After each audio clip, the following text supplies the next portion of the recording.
The music I write feels very old, much older than I am. I don't know how that works, but I've learned not to fight it. I've learned to listen for the stories and things. And once you start listening for them, they're everywhere.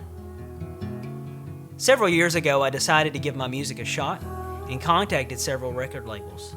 Of those 3 contacted me back, one was a scam. One said, "We love what you're doing, but we have no idea what we could do with you."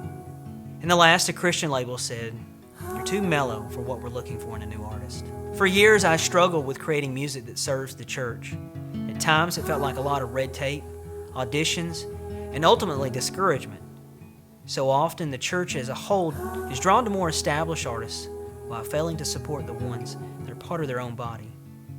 Standing at a crossroads in 2011, I prayed, "God, whatever you want from me, wherever you send me, I'll go." So I started writing and singing songs outside the church and began performing in local bars where I participated in writers' nights with a local songwriters association. Back when I was submitting my music to those record labels, I was contacted by an organization called the Nehemiah Foundation for Cultural Renewal.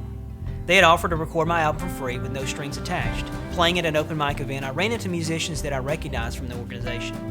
So I asked them about the Nehemiah Foundation, and they were like, "Yeah, it's the real deal."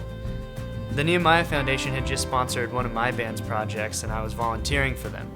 They never said, "We're only going to work with you if you sound like this." They were always dedicated to my vision, no matter what. Even if it wasn't their preference, they wanted what I wanted. All of a sudden, I wasn't the only person who wanted me to succeed in this. It really felt like an extended family. James Smith of Clubman Studio joined forces with us, and I got to record in one of the most comfortable, beautiful sounding studios I could have ever asked for. Between the Nehemiah Foundation and Clubman Studio, I had everything I needed. The album took shape almost on its own.